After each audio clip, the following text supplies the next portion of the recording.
Hello, everyone. Today I wanted to talk about all of the books that I read in 2021, and I'm going to rank them all.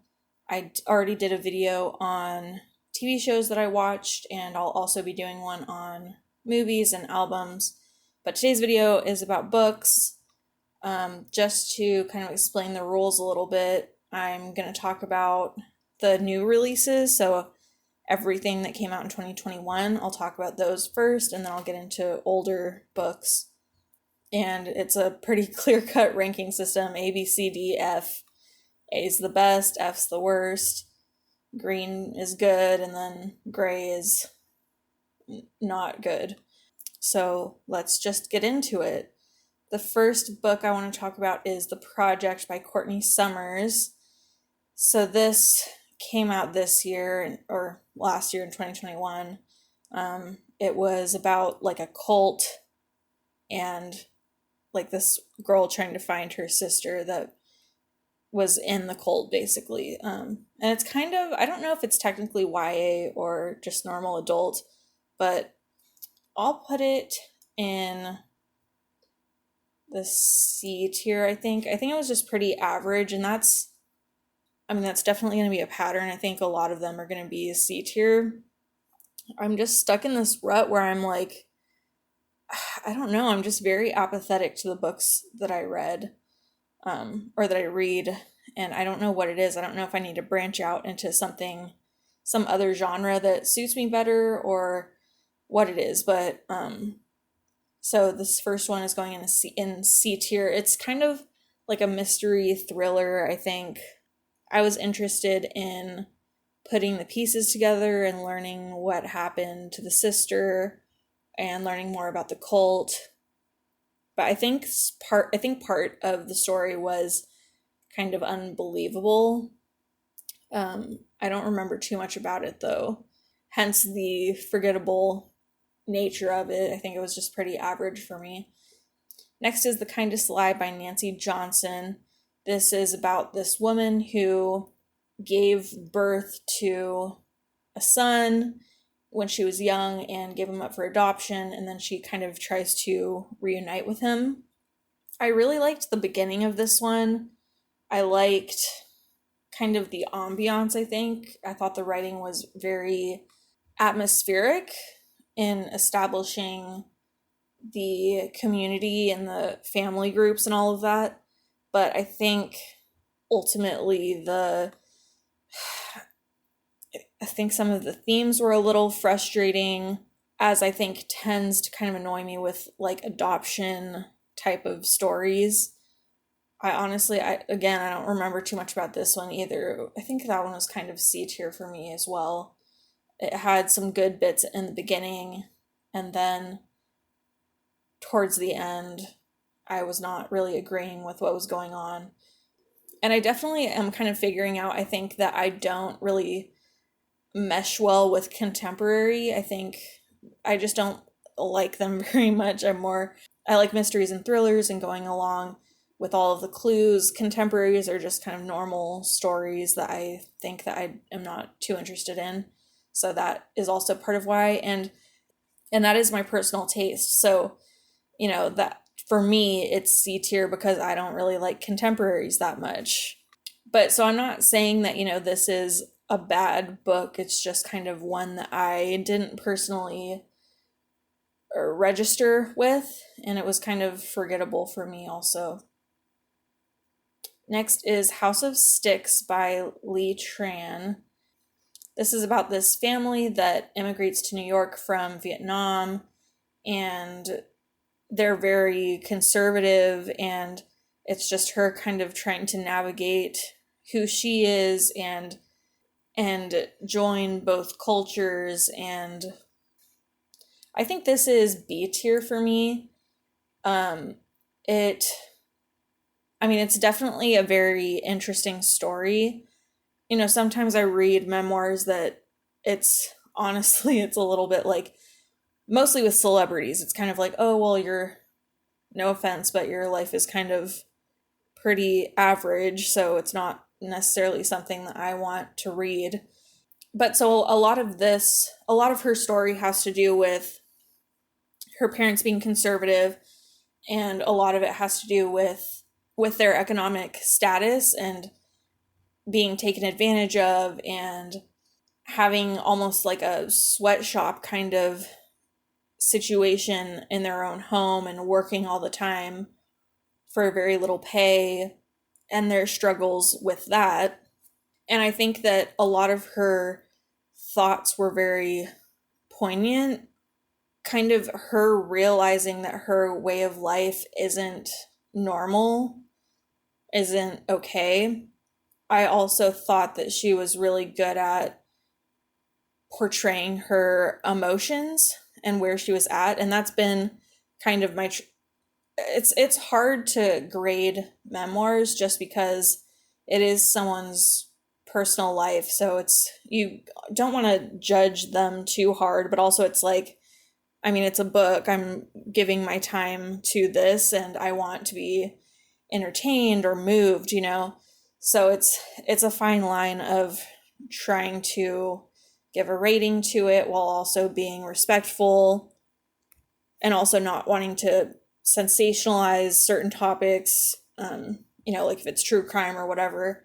What I try to stick by when I'm rating memoirs is especially how well they tell their story and how honest they are with themselves and how willing they are to let the audience in, because I don't want to read a memoir it might be about some super fantastical, crazy life that they've had, but if they haven't processed that and addressed that, I'm not, like, I want to see some kind of journey and have, a good end where it's, they're at a good place.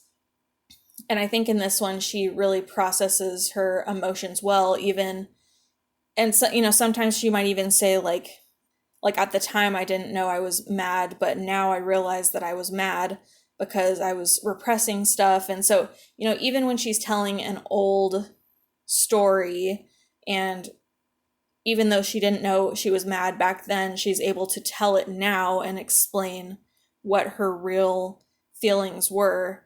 And she's also, I think, done some processing of her childhood and her relationships, and just ended at a pretty good place, I think. So that's why that one is B tier to me.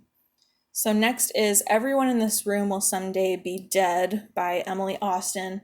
This came out this year as well, or in 2021. I'm just going to keep saying it's this year, even though it was technically last year. But so this is about this young woman that has a lot of anxiety and depression and is awkward and doesn't have very many friends or relationships.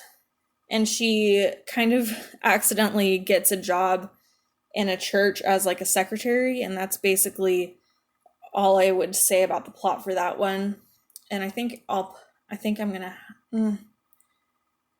to put that in D. It might just be like a low C, but I'll put it in D for now. I really, really liked the beginning with just seeing her inner thoughts about anxiety, about like the littlest things, and it was just very relatable to me. She would just go on these monologues of like, well, what if I trip and then I knock over this candle, and then the candle lights up my whole apartment, and then like going on this huge irrational like monologue about all of these things that could happen. And then because of that, I'm going to buy a fire extinguisher immediately because I won't be able to stop thinking about it until I buy the fire extinguisher so that this situation isn't a problem. And that was just extremely relatable for me. So I loved that aspect of the book. I think I'm going to put it in C just because I did really like that inner monologue, but I did have issues with the story more. It was kind of boring. I think it didn't really know where it wanted to go.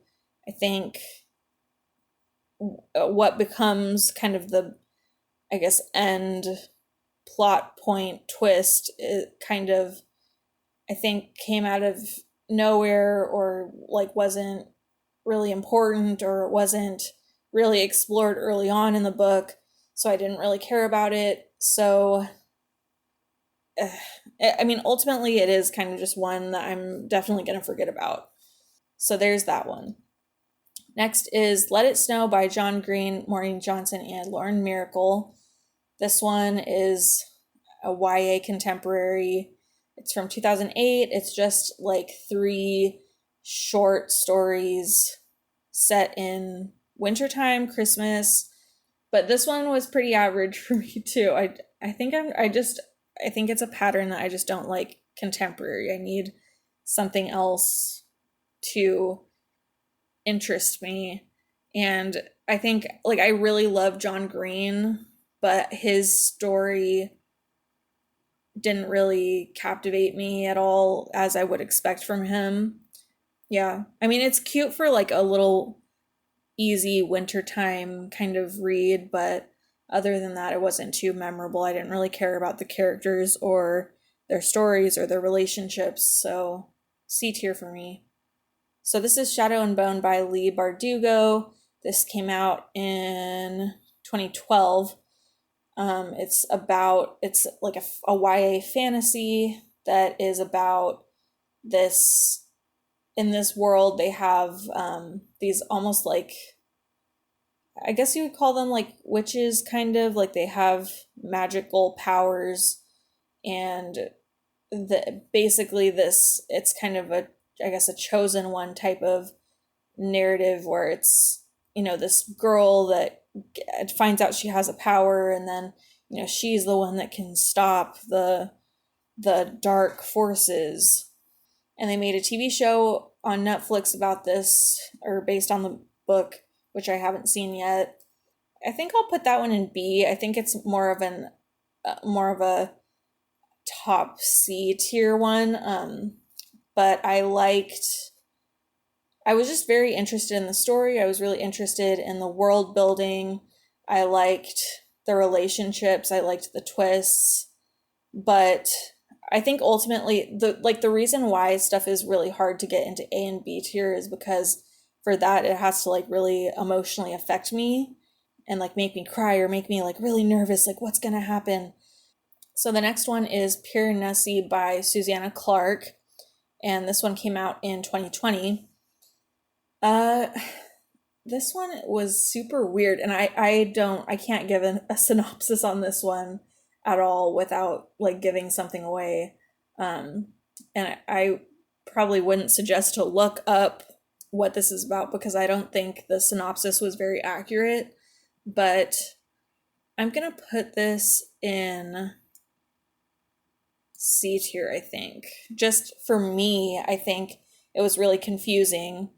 It was hard to get into it, and the explanations at the end didn't quite make sense to me. They were confusing. One thing I really, really did like was Piranesi as a character. I don't even know if I'm saying that right, and I liked the atmosphere of this book also, and his world that he lives in and how he explores and interacts with it. And that's about all I'll say on that one. Next is Siege and Storm. So this is the second book in the Shadow and Bone series. I think I'm going to put that in B tier, but I do think I liked it better than Shadow and Bone.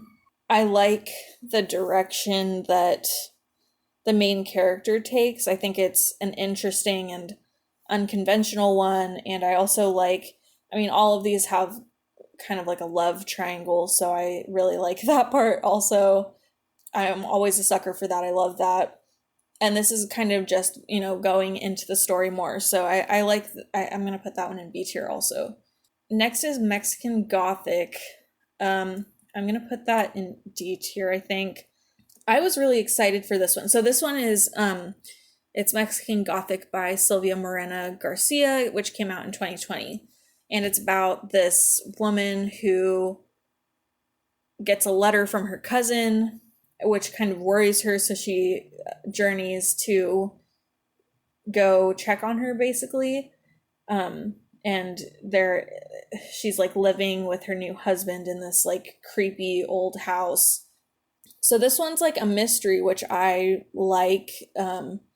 I like the darkness. You know what? I think I'm gonna put it in C for now. I like the mystery aspect. I think it went on for too long. I think I mean, the main reason why I don't like it is I don't like the twist. I think it's like the explanation is like the dumbest thing ever to me, and that's just a personal thing. One thing I did like was I liked some of the characters and relationships. I definitely think it could have been I don't know. It could have been delved deeper into.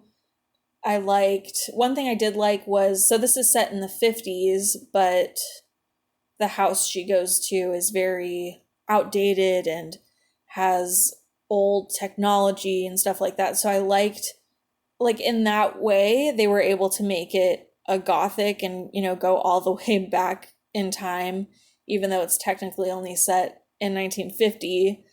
So I thought that was clever. And I liked that atmosphere, just the creepiness of the house and trying to figure out the mystery. But there were also a lot of problems that I had with it. So next is Holidays on Ice by David Sedaris. This is an F tier for me, I think.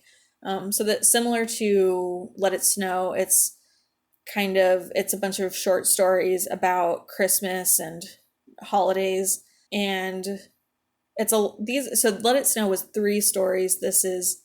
These are very short. It's like, 3 pages, 10 pages, 20 pages. But I really did not like this one.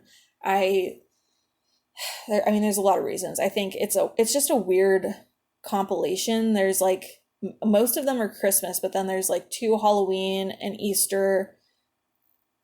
It's kind of random. It's like either make them all Christmas or make like 1 or 2 about each holiday. Also, like, some of them are autobiographical, some of them are not. Some of them are like real people kind of stuff, and then there's one random one that's like about animals, like an animal farm type of thing. It's all just very disjointed to me, and I think the worst thing about this was just, I don't think the jokes aged very well. Like, I thought some of them were like verging on offensive, and not necessarily that I was like offended, but also it's like, why are you kind of going into this? Like, it's not funny really. It's just kind of like, I don't know, you're trying to be edgy, but there isn't like actually a joke there. And there were just like no stories really that I liked. Most of them just annoyed me. And this was like a 150 page book, something like that. And it was kind of a struggle to get through. So that's pretty bad for me. So that's all I'll say on that one. And that came out in 1997. So I do think it's hard for comedy to age appropriately. So I definitely think that's part of it. And it's understandable. It's just, in today's world, I would not recommend revisiting that book. Next is The Island of Sea Women by Lisa C. So this is about these group of women in Korea that basically dive for, fish and sea creatures for them to, eat and sell and support their family and all of that. And there's a lot of terminology that I don't quite remember. There's a specific name for, their profession. But first of all, it was just really interesting to learn about their culture and this profession, and it's really dangerous, and all of the work that they have to do and the crazy diving conditions that they put themselves through, and on their little island, it's a very specific culture. It's like these women provide for the rest of their family, so it's almost like a matriarchal society. And this is like I guess it's a historical fiction, and it has kind of 2 perspectives. It's like the main character, like her when she was younger, and then her when she's older, and her story. And this is all fictionalized, but it's all, inspired by this culture and these women that, do this diving. And it was very emotionally addictive to me. Like, it just made me cry and made me nervous, and I just needed to see what happened, and it was just beautifully written, and there were kind of like some twists that came together really well, and I really liked it. So that's A tier for me. So next is So You Want to Talk About Race by Ijeoma Oluo. This came out in 2018. I'm going to put this in A tier. Again, this is like a nonfiction, so it's kind of hard to rate it. But for me, I found this is almost like it's more of like a, not self-help, but it's kind of just like an informational, set of topics revolving around race. And there were just kind of a lot of things that I was able to take from it, and a lot of topics that were interesting. And I think that the way that she presented all of these topics were really accessible for beginners. So if you're a beginner that wants to learn more about this topic, I really would recommend checking this book out. I think the way she presents it is really straightforward and also very understanding. Like, she's very understanding, like, I can understand why people would be defensive about this topic, but try to look at it from this way. And I think that she talks about 10 topics or whatever, and then breaks those into, dedicates a chapter to each of those topics. And I think all of those are very relevant and really big topics of conversation these days. So, yeah, I was able to take a lot from that one. So I'm going to put that in A. Next is The Library Book by Susan Orlean. This came out in 2018. I'm going to put that in D tier. So it's a nonfiction about kind of what it claims to be is a book about the Los Angeles library fire. And I think it was LA Library. I'm not exactly sure. It was at least that area, I think.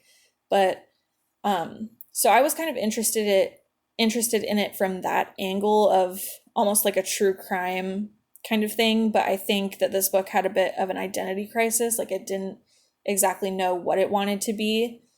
And so it talked a lot about just the history of the library system and what libraries offer today. And it also talked about the fire and kind of, but then even within the fire topic, there was a lot of different branches. There was, who set the fire, and then also like recovering from the fire, and also like why no one caught the fire. And I think it lost focus. There was too many things that it was trying to explore. And I think there were a lot of facts that it kind of just felt like a bulleted list of a bunch of facts that I'm obviously not going to remember. So there's almost no point for me reading it. So that's why that is in D tier. Next is I Am These Truths, a memoir of identity, justice, and living between worlds. This is by Sunny Hostin, who is one of the hosts on The View right now. This came out in 2020. I'm going to put this one in C tier. I think celebrity memoirs are just really hard, I think, to grade. But I kind of just wanted something easy to read while I did other stuff. I listened to the audiobook. She's definitely had a really hard life in childhood. And I liked learning more about her story and seeing how driven and determined she is and that kind of stuff. I think ultimately, I don't think it was too special or memorable. Parts of her story, I think, parts of her narrative, I think, came off a bit judgmental. So that kind of rubbed me a bit the wrong way. But overall, it was just okay for me. Next is Cat's Cradle by Kurt Vonnegut. This I'm gonna put in C tier also. This is another one I don't even know where I would begin trying to describe the plot of that one. And I'm honestly I don't really remember too much about it either. but it was definitely more on the average side. I think it was a little bit confusing and it's a little bit all over the place, but I think it's kind of supposed to be. I liked that there were multiple layers of kind of analysis that you could do on it. It definitely kind of intrigued me to look into some of his other works. I think that's all I'll say on that one. Next is Untamed by Glennon Doyle. That's A tier for me. This is like a memoir about her life, I guess, and just her journey to kind of, I don't even know, just like grow as a person, like as a woman, as a mother. And I really loved her thoughts and all of her little topics about like I took it more as like a self-help book. There was just a lot for me to grasp onto and try to have a different outlook on things. So I think it was a really good intro to feminism. If anyone is interested in getting more into that, but I thought some of her ideas were just so mind-blowing to me. She went a little bit too much into her personal life for my preference, especially towards the end. Like what I liked more was the self-help aspects of it. But so I really loved that. Next is People Who Eat Darkness, the true story about a young woman who vanished from the streets of Tokyo and the evil that swallowed her up. And this is by Richard Lloyd Parry, I think is his name. And it came out in 2010. This is a D or maybe an F. I'll put it in D for now, but it's like a true crime book about this Japanese, well, she was a British woman who, went to go work in Japan and then went missing, and just her story and, the story of the person that killed her. But I think this one it went so off the rails into like topics that I didn't really care about. It was really confusing. I think we didn't actually get very many details like into the case. It was just, I don't know, I didn't like it at all. I do think it like handled the victim well, like it very respectfully, but as for reading, like, I don't know how long it was, reading an 11-hour book about, one case, like one woman and one guy, and then I don't know, it was a little much. I liked some of the going into like the Tokyo police and that kind of stuff, but it definitely went way, way too into detail for my taste. So that's where I'll put that for now. And lastly is The Bonefire by Gyorgy Dragoman, and this came out in 2014. And this is, I don't even know how to explain this one either. It's about like this young girl who lives with her grandma, and I kind of can't really explain anything without spoiling it, so that's all I'll say. And I think that one's D tier also for me. It kind of has to do with magic, I'll say that, and the magic system just didn't really make sense to me. I think I liked some of the characters and some of the relationships, but again, those weren't developed as much as they should have been, I think, and this was translated to English, so that might also be part of why I didn't like it, because another issue that I had was just that it was really confusing. So yeah, I think that's all I'll say on that one. So overall I read 4 books from 2021, and then I read 14 books that were released in other years. I didn't meet my goal. I wanted to read at least 20, but I mean, I'm pretty happy that I got some like A tiers. That usually like never happens. A lot of average ones, that's pretty normal.